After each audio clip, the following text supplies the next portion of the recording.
नमस्ते दोस्तों, स्वागत है आपका एक बार फिर से द कहानी बाज की कहानियों में। हमारी आज की कहानी का नाम है गुनाहों का देवता और आप सुन रहे हैं एपिसोड 8। तो चलिए चलते हैं आज की कहानी की ओर। सुधा ने बिना सिर उठाए झुके ही झुके एक हाथ से एक तार लपेटते हुए कहा, चंद्र, तुम्हारे मित्र का परिवार आ रहा है इसी मंगल को। तैयारी करो जल्दी। कौन परिवार सुधा? हमारे जेठ और सास आ रही हैं इसी बैसाखी को हमें देखने। उन्होंने तिथि बदल दी है तो अब 6 ही दिन रह गए हैं। चंदर कुछ नहीं बोला। थोड़ी देर बाद सुधा फिर बोली, अगर उचित समझो तो कुछ पाउडर क्रीम ले आना। लगातार जरा गोरे हो जाएं तो शायद पसंद आ जाएं। क्यों, ठीक है ना? सुधा ने बड़ी विचित्र सी हंसी हंस दी और सिर उठाकर चंदर की ओर देखा। चंदर चुप था, लेकिन उसकी आंखों में अजीब सी पीड़ा थी और उसके माथे पर बहुत ही करुण छां। सुधा ने कवर गिरा दिया और चंदर के पास जाकर बोली, क्यों चंदर, बुरा मान गए हमारी बात का? क्या करे चंदर, कल से हम मजाक करना भी भूल गए। मजाक करते हैं तो व्यंग बन जाता है। लेकिन हम तुमको कुछ कह नहीं रहे थे चंदर, उदास ना हो। बड़े ही दुलार से सुधा बोली, अच्छा हम कुछ नहीं कहेंगे। और उसने अपना आंचल संभालने के लिए हाथ उठाया। हाथ में कालोंच लग गई थी। चंदर समझा मेरे कंधे पर हाथ रख रही है सुधा। वो अलग हटा तो सुधा अपने हाथ देखकर बोली, घबराओ ना देवता, तुम्हारी उज्जवल साधना में कालिख नहीं लगाऊंगी, अपने आंचल में पोंछ लूंगी। और सचमुच आंचल में हाथ पोंछ कर बोली, चलो चंदर चलें। उठ बिनती, बिलैया कहीं की। चंदर को सोफे पर बिठाकर उसी की बगल में सुधा बैठ गई और उंगलियां तोड़ते हुए कहा, चंदर, सिर में बहुत दर्द हो रहा है मेरे। सिर में दर्द नहीं होगा तो क्या? इतनी तपिश में मोटर बना रही थी। पापा कितने दुखी हो रहे थे आज। तुम्हें इस तरह करना चाहिए। फिर फायदा क्या हुआ? न ऐसे दुखी किया, वैसे दुखी कर लिया। बात तो वही रही ना। तारीफ तो तब थी कि तुम अपनी दुनिया में अपने हाथ से अलग देती और चेहरा पर शिकन ना आती। अभी तक दुनिया की सभी ऊंचाई समेट कर भी बाहर से वही बचपन कायम रखा था तुमने। अब दुनिया का सारा सुख अपने हाथ से लुटाने पर भी वही बचपन, वही उल्लास क्यों नहीं कायम रखती? बचपन। सुधा हंसी।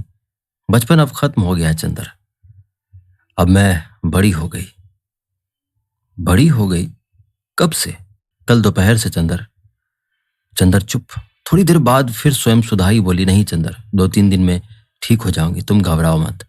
मैं मृत्यु शैया पर भी होंगी तो तुम्हारे आदेश पर हंस सकती हूँ।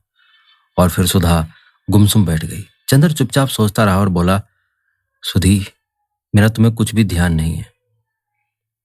और किसका है चंदर? तुम्हारा ध्यान ना होता तो देखती मुझे कौन झुका सकता था। आज से सालों पहले जब मैं पापा के पास आई थी तो मैंने कभी ना सोचा था कि कोई भी होगा जिसके सामने मैं इतना झुक जाऊंगी। अच्छा चंदर, मन बहुत उचट रहा है, चलो कहीं घूम आए। चलोगे? चलो, चंदर ने कहा। जाए बिनती को जगा लाएं, वो कमबख्त अभी पड़ी सो रही है। सुधा उठकर चली गई। थोड़ी देर में बिनती आंखें मलते बगल में चटाई दाबे आई और फिर बरामदे में बैठकर ऊँघने लगी। पीछे पीछे सुधा आई और चोटी खींच कर बोली, चल तैयार हो, चलेंगे घूमने। थोड़ी देर में तैयार हो गए। सुधा ने जाकर मोटर निकाली और बोली, चंदर से, तुम चलोगे या हम? आज हम ही चलाएं। चलो किसी पेड़ से लड़ा दें मोटर आज। अरे बाप रे, पीछे बिनती चिल्लाई। तब हम नहीं जाएंगे। सुधा और चंदर दोनों ने मुड़कर उसे देखा और उसकी घबराहट देखकर दंग रह गए। नहीं, मरेगी नहीं तू, सुधा ने कहा और आगे बैठ गई। बिंतु तू पीछे बैठेगी? सुधा ने पूछा। ना भैया, मोटर चलेगी तो मैं गिर जाऊंगी। अरे कोई मोटर के पीछे बैठने के लिए थोड़ी कह रही हूं। पीछे की सीट पर बैठोगी? सुधा ने पूछा। ओह, मैं समझी तुम कह रही हो पीछे बैठने के लिए, जैसे बग्घी में साइस बैठते हैं। हम तुम्हारे पास बैठेंगे, बिनती ने मचल कर कहा। अब तेरा बचपन इठला रहा है, बिल्ली कहीं की, चला मेरे पास। बिनती मुस्कुराती हुई जाकर सुधा के बगल में बैठ गई। सुधा ने उसे दुलार से पास खींच लिया। चंदर पीछे बैठा तो सुधा बोली, अगर कुछ हर्ज ना समझो तो तुम भी आगे आ जाओ, या दूरी रखनी हो तो पीछे ही बैठो। चंदर आगे बैठ गया। बीच में बिनती, इधर चंदर, उधर सुधा। मोटर चली तो बिनती चीखी, अरे मेरे मास्टर साहब। चंदर ने देखा बिसरिया चला जा रहा था। आज नहीं पढ़ेंगे, चंदर ने चिल्लाकर कहा। चंदर को बेहद अचरज हुआ जब उसने देखा कि मोटर पम्मी के बंगले पर रुकी। अरे यहाँ क्यों? चंदर ने पूछा। यूं ही, सुधा ने कहा। आज मन हुआ कि मिस पम्मी से अंग्रेजी कविता सुने। क्यों, अभी तो तुम कह रही थी कि कविता पढ़ने में आज तुम्हारा मन ही नहीं लग रहा है। कुछ कहो मत चंद्र, आज मुझे जो मन में आए कर लेने दो। मेरा सिर बेहद दर्द कर रहा है और मैं कुछ समझ नहीं पाती क्या करूं। चंद्र, तुमने अच्छा नहीं किया। चंद्र कुछ नहीं बोला, चुपचाप आगे चल दिया। सुधा के पीछे पीछे कुछ संकोच करती हुई सी बिनती आ रही थी। पम्मी बैठी कुछ लिख रही थी। उसने उठकर सबों का स्वागत किया। वो कोच पर बैठ गई। दूसरी पर सुधा, चंद्र और बिनती। सुधा ने बिनती का परिचय पम्मी से कराया और पम्मी ने बिनती से हाथ मिलाया तो बिनती जाने क्यों चंद्र की ओर देखकर हंस पड़ी, शायद उस दिन की घटना की याद में। सहसा सुधा को जाने क्या ख्याल आया बिंदी की शरारत भरी हंसी देखकर कि उसने फौरन कहा चंद्र से, चंद्र तुम पम्मी के पास बैठो।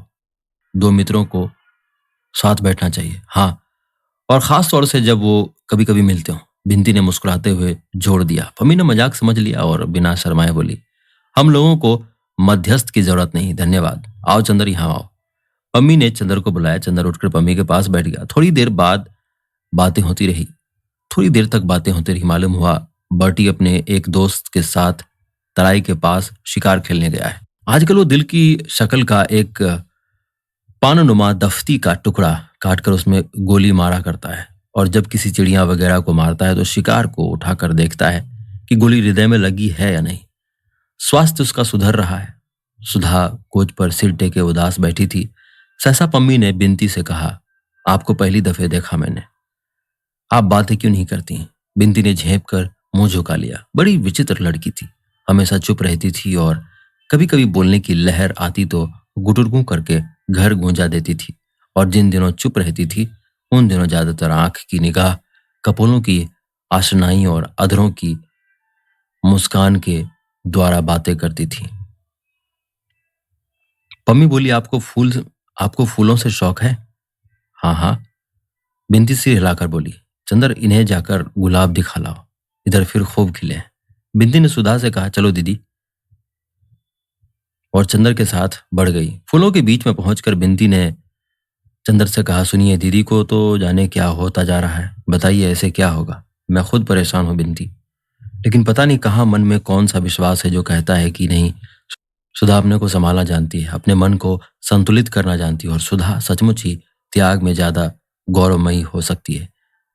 इसके बाद चंद्र ने बात टाल दी। वो बिनती से ज्यादा बात करना नहीं चाहता था सुधा के बारे में। बिनती ने चंद्र को मौन देखा तो बोली, एक बात कहें आपसे, मानिएगा क्या?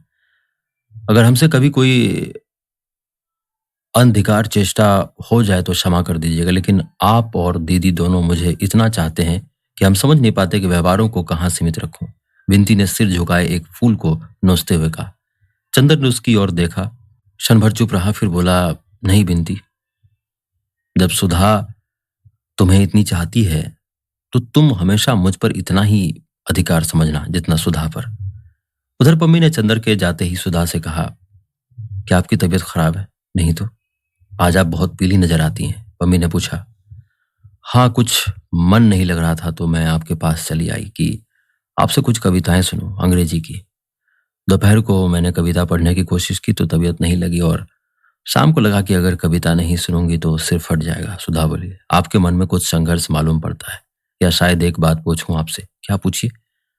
आप बुरा तो नहीं मानेंगी? नहीं, बुरा क्यों मानूंगी? आप कपूर को प्यार तो नहीं करती? उससे विवाह तो नहीं करना चाहती? छी मिस पम्मी, आप कैसी बातें कर रही हैं?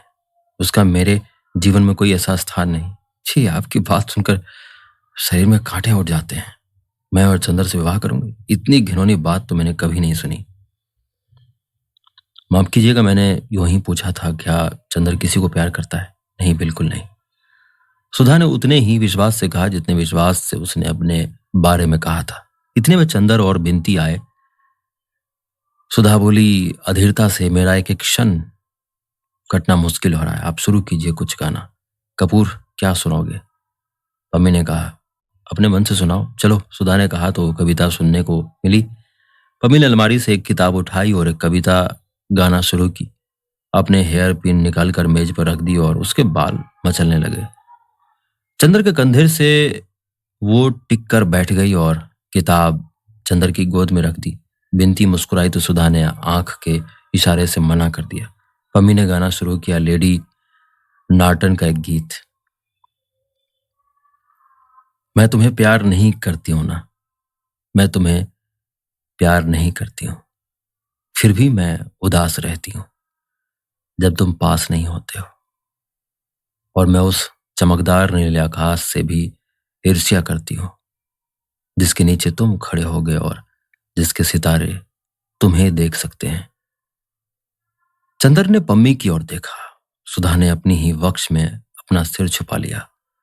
पम्मी ने एक पद समाप्त कर एक गहरी सांस ली और फिर शुरू किया।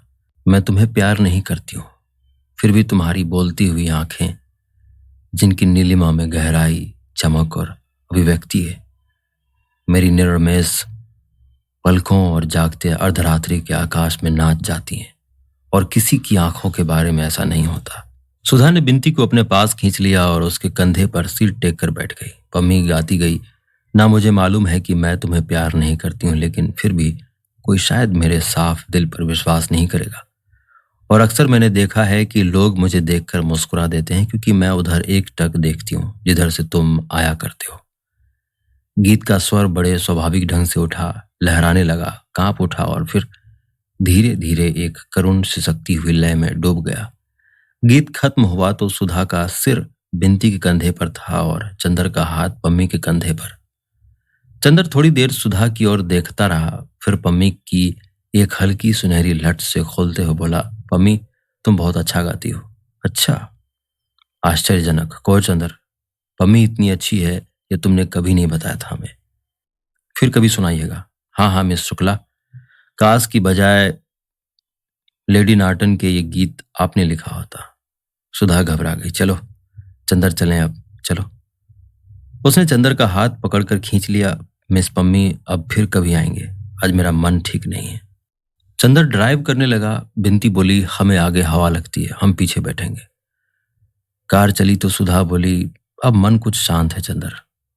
इसके पहले तो मन में कैसे तूफान आपस में लड़ रहे थे, कुछ समझ में नहीं आता था। अब तूफान बीत गए, तूफान के बाद की खामोश उदासी है। सुधा ने गहरी सांस ली। आज जाने क्यों बदन टूट रहा है, बैठे ही बैठे बदन अमेठते हुए कहा। दूसरे दिन चंदर गया तो सुधा को बुखार आ गया था। अंग अंग जैसे टूट रहा हो और आंखों में एक ऐसी तीखी जलन की मानो किसी ने अंगारे भर दिए हो। रात भर वो बेचैन रही, आधी पागल सी रही। उसने तकिया, चादर, पानी का गिलास सभी उठाकर फेंक दिया। बिंती को कभी बुलाकर पास बिठा लेती, कभी उसे दूर ढकेल देती। डॉक्टर साहब परेशान रात भर सुधा के पास बैठे, कभी उसका माथा कभी उसके तलवों में बर्फ मलते रहे। डॉक्टर घोष ने बताया, यह कल की गर्मी का असर है। बिंती ने एक बार पूछा, चंदर को बुलवा दें? तो सुधा ने कहा, नहीं, मैं मर जाऊं तो। मेरे जीते जी नहीं। बिंती ने ड्राइवर से कहा, चंदर को बुला लाओ। तो सुधा ने बिगड़ कर कहा, क्यों, तुम सब लोग मेरी जान लेने पर तुले हो। और उसके बाद कमजोरी से हाँफने लगी। ड्राइवर चंदर को बुलाने नहीं गया। जब चंदर पहुंचा तो डॉक्टर साहब रात भर के जागरण के बाद उठकर नहाने धोने जा रहे थे। पता नहीं सुधा को क्या हो गया है, कल से इस वक्त तो कुछ शांत है, पर रात भर बुखार और बहुत बेहद बेचैन रही है। और एक ही दिन में इतनी चिड़चिड़ी हो गई है कि बस। डॉक्टर साहब ने चंदर को देखते ही कहा। चंदर जब कमरे में पहुंचा तो देखा कि सुधा आंख बंद किए हुए लेटी हुई है और बिंती उसके सिर पर आइस बैग रखे हुई है। सुधा का चेहरा पीला पड़ गया और मुंह पर जाने कितनी ही रेखाओं की उलझन है। आंखें बंद है और पलकों के नीचे से अंगारों की आंच छन कर आ रही है। चंदर की आहट पाते ही सुधा ने आंखें खोली। अजब सी अग्नियाय निगाहों से चंदर की ओर देखा और बिंती से बोली, बिंती इनसे कह दो जाए यहां से। बिंती स्तब्ध। चंदर नहीं समझा, पास आकर बैठ गया। बोला, सुधा क्यों, पड़ गई ना? मैंने कहा था कि गैरेज में मोटर साफ मत करो। परसों इतना रोई, सिर फटका, कल धूप खाई, आज पड़ रही है। कैसी तबीयत है? सुधा उधर खिसक गई और अपने कपड़े समेट लिए, जैसे चंदर की छां से भी बचना चाहती है। और तेज, कड़वी और हाँफती हुई आवाज में बोली, बिंती इनसे कह दो जाए यहां से। चंदर चुप हो गया और एकटक सुधा की ओर देखने लगा। और सुधा की बात ने जैसे चंदर का मन मरोड़ दिया। कितनी गहरियत से बात कर रही है सुधा। सुधा जो उसके अपने व्यक्तित्व से ज्यादा अपनी थी, आज किसी स्वर में बोल रही है। सुधा, क्या हुआ तुम्हें? चंदर ने बहुत दुलार भरी आवाज में पूछा। मैं कहती हूँ, जाओगे नहीं तुम? फुफकार कर सुधा बोली। कौन कौन हो तुम? मेरी बीमारी पर सहानुभूति प्रकट करने वाले, मेरी कुशल पूछने वाले। हाँ, मैं बीमार हूँ, मैं मर रही हूँ।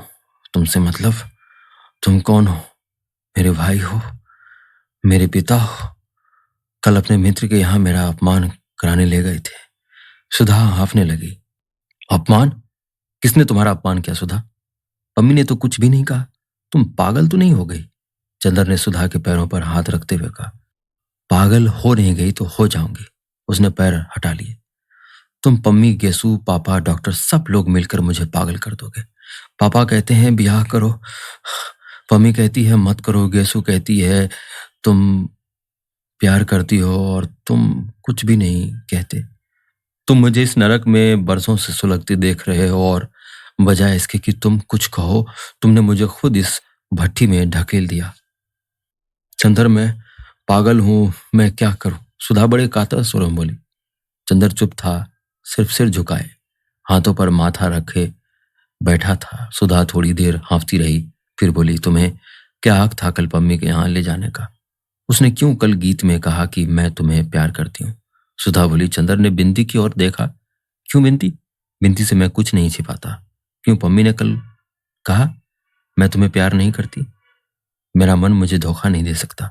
मैं तुमसे सिर्फ जाने क्या करती हूँ। फिर पम्मी ने कल ऐसी बात क्यों कही? मेरे रोम रोम में जाने कौन सा ज्वालामुखी धधक उठता है ऐसी बातें सुनकर। तुम क्यों पम्मी के यहाँ ले गए? तुम खुद गई थी सुधा। चंदर बोला। तो तुम रोक नहीं सकते थे? तुम कह देते मत जाओ तो मैं कभी जा सकती थी। तुमने क्यों नहीं रोका? तुम हाथ पकड़ लेते, तुम डांट देते। तुमने क्यों नहीं डांटा? एक ही दिन में मैं तुम्हारी गैर हो गई। गैर हूं तो फिर क्यों आए हो? जाओ यहां से। मैं कहती हूं, जाओ यहां से। दांत पीसकर सुधा बोली। सुधा, मैं तुम्हारी बोली नहीं सुनना चाहती। जाते हो कि नहीं? और सुधा ने अपने माथे पर से उठाकर आइस बैग फेंक दिया। बिंदी चौंक उठी, चंदर चौंक उठा। उसने मुड़कर सुधा की ओर देखा। सुधा का चेहरा डरावना लग रहा था। उसका मन रो आया। वो उठा, क्षण भर सुधा की ओर देखता रहा और धीरे धीरे कमरे से बाहर चला गया। बरामदे के सोफे पर आकर सिर झुकाकर बैठ गया और सोचने लगा, ये सुधा को क्या हो गया? परसों शाम को वो इसी सोफे पर सोया था। सुधा बैठी, पंखा जल रही थी। कल शाम को वो हंस रही थी, लगता था तूफान शांत हो गया। पर ये क्या अंतर्द्वंद्व ने ये रूप कैसे ले लिया? और क्यों ले लिया? जब वो अपने मन को शांत रख सकता है, जब वो सभी कुछ हंसते हंसते बर्दाश्त कर सकता है, तो सुधा क्यों नहीं कर सकती? उसने आज तक अपनी सांसों से सुधा का निर्माण किया है, सुधा को तिल तिल बनाया है, सजाया है, संवारा है। फिर सुधा में ये कमजोरी क्यों? क्या उसने ये रास्ता अख्तियार करके भूल की? क्या सुधा भी एक साधारण सी लड़की है जिसके प्रेम और घृणा का स्तर उतना ही साधारण है? माना उसने अपने दोनों के लिए एक ऐसा रास्ता अपनाया है जो विलक्षण है, लेकिन इससे क्या? सुधा और वो दोनों ही क्या विलक्षण नहीं है? फिर सुधा क्यों बिखर रही है? लड़कियां भावना की ही बनी होती है, साधना उन्हें आती ही नहीं क्या? उसने सुधा का गलत मूल्यांकन किया था। क्या सुधा इस तलवार की धार पर चलने में असमर्थ साबित होगी? ये तो चंदर की हार थी, और फिर सुधा ऐसी हो रही थी। सुधा चंदर की आत्मा है, इसे अब चंदर खूब अच्छी तरह पहचान गया। तो क्या अपनी ही आत्मा को घोंट डालने की हत्या का पाप चंदर के सिर पर है? तो क्या त्याग मात्र नाम ही है? क्या पुरुष और नारी के संबंध का एक ही रास्ता है, प्रणय, विवाह और तृप्ति? पवित्रता, त्याग और दूरी क्या संबंधों को, विश्वासों को जिंदा नहीं रहने दे सकते? तो फिर सुधा और पम्मी में क्या अंतर है? क्या सुधा के हृदय के इतने समीप रहकर, सुधा के व्यक्तित्व में घुल मिलकर, और आज सुधा को इतने अंतर पर डालकर चंद्र पाप कर रहा है? तो क्या फूल को तोड़कर अपने ही बटन होल में लगा लेना ही पुण्य है, और दूसरा रास्ता गर्हित है, विनाशकारी है? क्यों उसने सुधा का व्यक्तित्व तोड़ दिया है? किसी ने उसके कंधे पर हाथ रखा, विचार श्रृंखला टूट गई। बिनती थी। क्या सोच रहे हैं आप? बिनती ने पूछा बहुत स्नेह से। कुछ नहीं। नहीं बताइएगा? हम नहीं जान सकते। बिनती के स्वर में ऐसा आग्रह, ऐसा अपनापन, ऐसी निश्चलता रहती थी कि चंदर अपने को कभी नहीं रोक पाता था, छिपा नहीं पाता था। कुछ नहीं बिनती, तुम कहती हो सुधा को इतने अंतर पर मैंने रखा तो मैं देवता हूं। सुधा कहती है मैंने अंतर पर रखा, मैंने पाप किया। जाने क्या किया है मैंने, क्या मुझे कम तकलीफ है? मेरा जीवन आजकल किस तरह घायल हो गया है मैं जानता हूं। एक पल मुझे आराम नहीं मिलता। क्या उतनी सजा काफी नहीं थी जो सुधा को भी किस्मत ये दंड दे रही है? मुझी को सभी बेचैनी और दुख मिल जाता, सुधा को मेरे पाप का दंड क्यों मिल रहा है? बिनती, तुमसे अब कुछ नहीं छिपा। जिसको मैं अपनी सांसों में दुबका कर इंद्रधनुष के लोक तक ले गया, आज हवा के झोंके उसे बादलों की ऊंचाई से क्यों ढकेल देना चाहते हैं, और मैं कुछ भी नहीं कर सकता।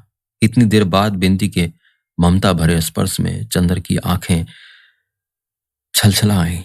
जी, आप समझदार हैं। दीदी ठीक हो जाएंगी, घबराने से काम नहीं चलेगा ना। आपको हमारी कसम है, उदास मत होइए, कुछ सोचिए मत।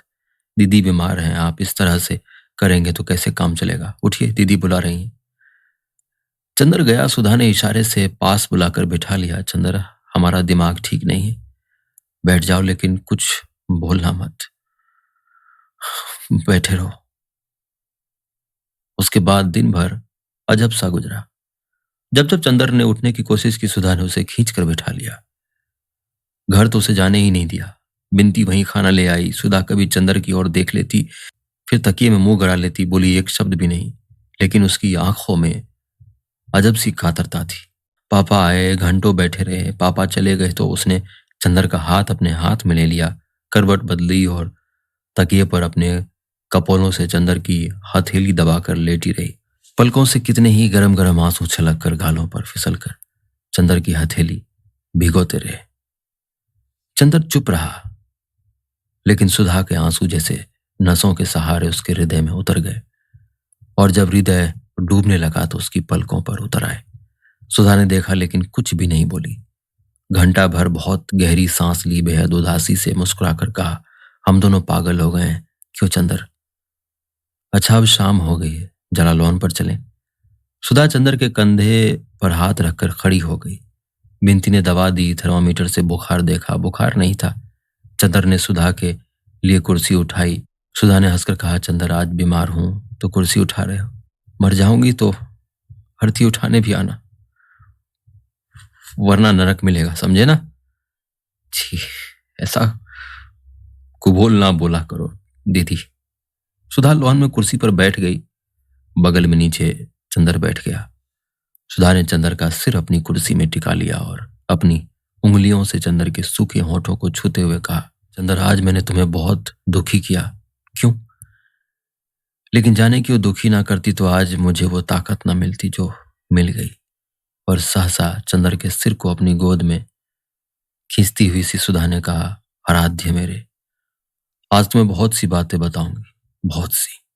बिनती उठकर जाने लगी तो सुधा ने कहा, कहाँ चली? बैठ तू यहाँ, तू गवाह रहेगी ताकि बाद में चंद्र ये ना कहे कि सुधा कमजोर निकल गई। बिनती बैठ गई। सुधा ने क्षण भर आंखें बंद कर ली और अपनी वेणी पीठ पर से खींचकर गोद में ढाल ली और बोली, चंद्र आज कितने ही साल हुए जब से मैंने तुम्हें जाना है, तब से अच्छे बुरे सभी कामों का फैसला तुम ही करते रहे हो। आज भी तुम ही बताओ चंद्र की अगर मैं अपने को बहुत संभालने की कोशिश करती हूँ और नहीं संभाल पाती हूँ तो ये कोई पाप तो नहीं? तुम जानते हो चंद्र, तुम जितने मजबूत हो उस पर मुझे घमंड है कि तुम कितनी ऊंचाई पर हो, मैं भी उतना ही मजबूत बनने की कोशिश करती हूँ, उतने ही ऊंचे उठने की कोशिश करती हूँ। अगर कभी कभी फिसल जाती हूं तो ये अपराध तो नहीं? नहीं, चंद्र बोला। और अगर अपने उस अंतर्द्वंद्व के क्षणों में तुम पर कठोर हो जाती हूं तो तुम सह लेते हो। मैं जानती हूं तुम मुझे जितना स्नेह करते हो उसमें मेरी सभी दुर्बलताएं धुल जाती हैं, लेकिन आज मैं तुम्हें विश्वास दिलाती हूँ चंदर कि मुझे खुद अपनी दुर्बलताओं पर शर्म आती है और आगे से मैं वैसी ही बनूंगी जैसा तुमने सोचा है चंदर। चंदर कुछ नहीं बोला, सिर्फ घास पर रखे हुए सुधा के पांवों पर अपनी कांपती उंगलियां रख दी। सुधा कहती गई, चंदर, आज से कुछ ही महीने पहले जब गेसु ने मुझसे पूछा था कि तुम्हारा दिल कहीं झुका था तो मैंने इनकार कर दिया था। कल पम्मी ने पूछा तुम चंदर को प्यार करती हो तो मैंने इनकार कर दिया था। मैं आज भी इनकार करती हूँ कि मैंने तुम्हें प्यार किया है या तुमने मुझे प्यार किया है। मैं भी समझती हूँ और तुम भी समझते हो, लेकिन यह ना तुमसे छिपा है ना मुझसे कि तुमने जो कुछ दिया है वो प्यार से कहीं ज्यादा ऊंचा और प्यार से कहीं ज्यादा महान है। मैं ब्याह नहीं करना चाहती थी, मैंने परसों इनकार कर दिया था। इतनी रोई थी, खींची थी, बाद में मैंने सोचा कि यह गलत है, यह स्वार्थ है। जब पापा मुझे इतना प्यार करते हैं तो मुझे उनका दिल नहीं दुखाना चाहिए। पर मन के अंदर की जो खीज थी, जो कुढ़न थी, वो कहीं तो उतरती है। वो मैं अपने पर उतार देना चाहती थी। मन में आता था अपने को कितना कष्ट दे डालूं, इसलिए अपने गैरेज में जाकर मोटर संभाल रही थी, लेकिन वहां भी असफल रही और अंत में वो खीज अपने मन पर भी ना उतार कर उस पर उतारी जिसको मैंने अपने से भी बढ़कर माना है। वो खीज उतरी तुम पर। चंद्र ने सुधा की ओर देखा। सुधा मुस्कुराकर बोली, ना ऐसे मत देखो। यह मत समझो कि अपने आज के व्यवहार के लिए मैं तुमसे क्षमा मांगूंगी। मैं जानती हूं मांगने से तुम दुखी भी होगे और डांटने भी लगोगे। खैर, आज से मैं अपना रास्ता पहचान गई हूं। मैं जानती हूं कि मुझे कितना संभल कर चलना है।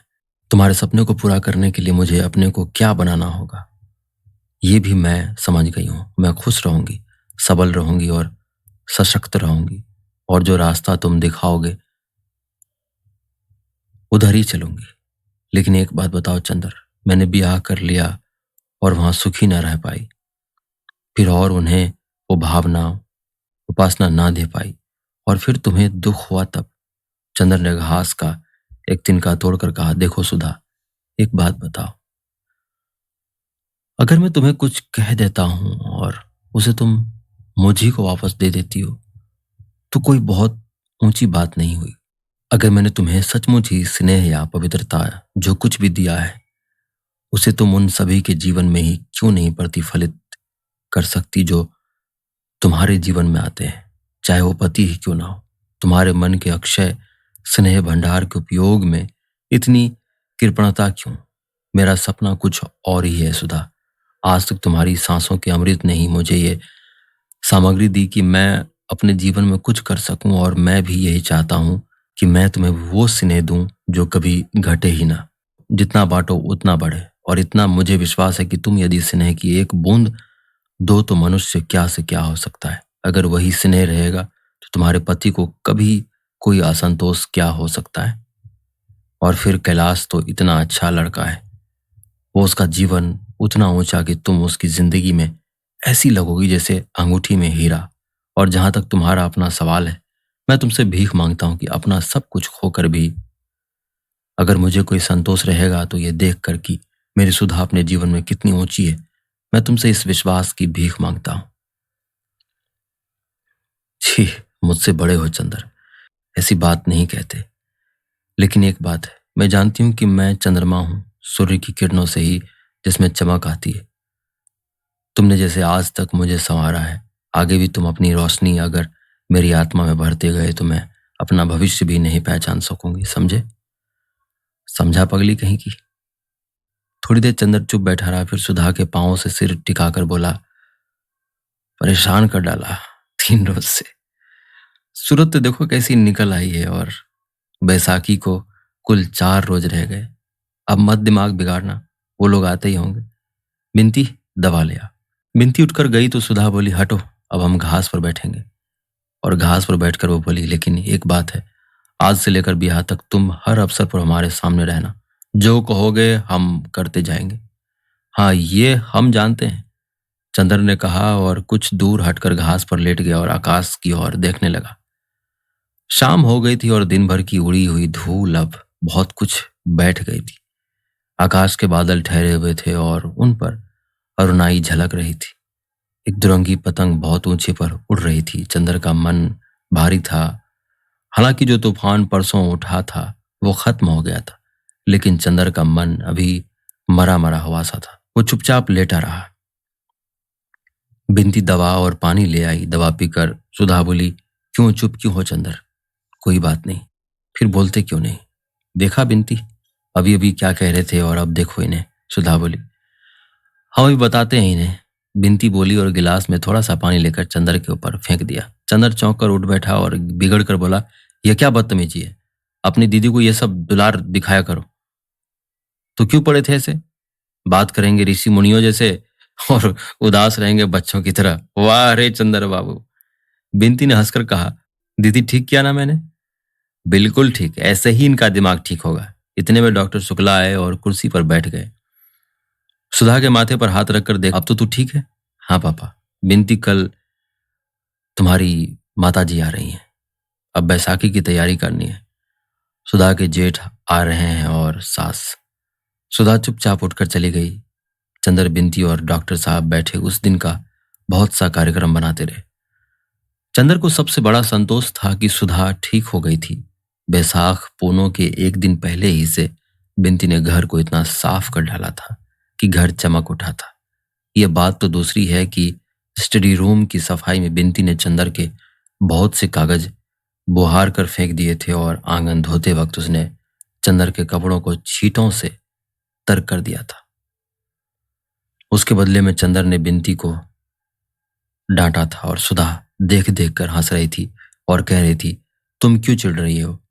तुम्हें देखने थोड़े ही आ रही हैं हमारी सास। हमारी आज की कहानी में बस इतना ही। अगर ये कहानी आपको पसंद आती है तो लाइक जरूर करें, कमेंट जरूर करें। इसी तरह बने रहे हमारे साथ और सुनते रहे द कहानी बाज। धन्यवाद।